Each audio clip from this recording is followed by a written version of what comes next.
আমরা দেখতে পাচ্ছি ডোনাল্ড ট্রাম্প আসলে যুদ্ধের শুরু থেকেই এত অনবরত মিথ্যাচার করেছেন নানাভাবে, স্পেশালি ট্রুথ সোশ্যালে। মানে একটা দেশের প্রেসিডেন্ট বলা হয় সর্বোচ্চ ক্ষমতাধর মানুষ, তিনি দৈনিক 5 থেকে 7টা করে স্ট্যাটাস দিচ্ছেন, যেগুলোর ভিতরে গড়পত্তায় কন্ট্রাডিক্টরি অনেক কিছু আছে, অনেক মিথ্যা তথ্য আছে। সেই জায়গা থেকে মানুষ আস্থাটা রাখতে পারছেন না। উনি যখন বলছেন যে উনি চুক্তির পক্ষে, খুব ক্রেজি, তিনি চুক্তি একটা চান, তিনি নিজেকে জিউসের সঙ্গে তুলনা করছেন, অনেক কিছু জেসাসের সঙ্গে তুলনা করছেন।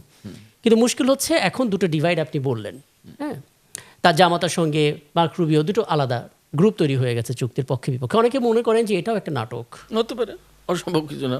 ওই যে বললাম যে তাদের প্রত্যেকটা কর্মকাণ্ডের ভেতরে যে কত শত প্যাচ থাকে তা তো বুঝে ওঠা মুশকিল, খুবই কঠিন। এবং এই প্যাচ বোঝা বিশ্বের অনেক বড় বড় বোদ্ধা যারা, তাদের অনেকের পক্ষেও সম্ভব না, যারা এই মার্কিন পলিসি এবং তারা বিশেষ করে ফরেন পলিসিতে কি করছে এটা যদি নিবিড়ভাবে না পর্যবেক্ষণ করে তাহলে কারো পক্ষে বলা সম্ভবই না। এটা আমেরিকান এই প্যাচ বোঝা সম্ভবই না, এত জটিল। তো সেক্ষেত্রে ডোনাল্ড ট্রাম্প তিনি একবার দেখান তিনি শান্তির দূত হয়ে আসতে চান, তিনি একবার বলেন যে আমি ইরানের মতো দেশকে আমরা একদম বিশ্বের মানচিত্র থেকে, সভ্যতা থেকে মুছে দেব। আবার তিনি কাউন্টডাউন দিয়ে ফেলেছিলেন যে একটু পরে কয়েক ঘন্টার ভিতরে শেষ হয়ে যাবে। এরকম প্রথমে ভাবতে হবে যে আমেরিকা যারা প্রেসিডেন্ট হচ্ছেন বা ক্ষমতায় আসছেন তাদের কাজটা কি, তারা কি করবে।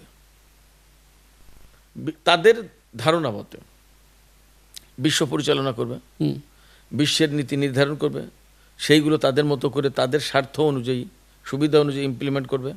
আর ওই স্বার্থ সুবিধার সাথে কাদের যোগসাজশ, ওই আইপ্যাক। তা আইপ্যাক যেভাবে করে দেবে সেইভাবে করতে হবে। ডোনাল্ড ট্রাম্প যেবার নির্বাচন করলো তার আগে কয়জন লোক ডোনাল্ড ট্রাম্পকে চিন্তা রিপাবলিকান পলিটিশিয়ান হিসেবে, অথচ তাকে কিন্তু তুলে আনা হলো।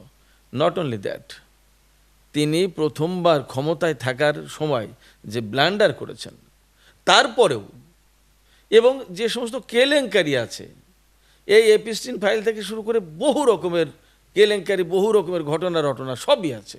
আগের বার ক্ষমতায় থাকতেই কয়েকবার নারী কেলেঙ্কারি, নারী ঘটিত কেলেঙ্কারি কয়েকটা বিচার হয়েছে, বিপুল অঙ্কের টাকা খরচ করে তিনি আসলে নির্বাচনের আগে ওগুলো ঠান্ডা করেছেন। তো দেখেন তারপরেও এই লোককেই কেন সেকেন্ড টার্মে প্রয়োজন হলো, ওয়াই?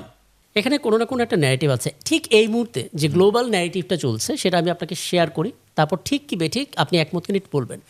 সবাই বলছে যে ঠিক এই মুহূর্তে এই চুক্তিটা যদি হয়ে যায়, অর্থাৎ এমওইউটা যদি স্বাক্ষরিত হয়ে যায় এবং সেই স্বাক্ষর করার পরপরই যা যা কমিটমেন্ট সেগুলো ঠিকঠাক হয়, ইরান যদি তাদের পেমেন্টটা পেয়ে যায়, বিশাল অঙ্কের টাকা তাদের পাওয়ার কথা, যুক্তরাষ্ট্রের সাথে একটা সুসম্পর্ক হয়, তার মানে ইরান যুদ্ধ থেমে গেলে ডোনাল্ড ট্রাম্প এবং নেতানিয়াহু দুজনেই বিপদে পড়বেন।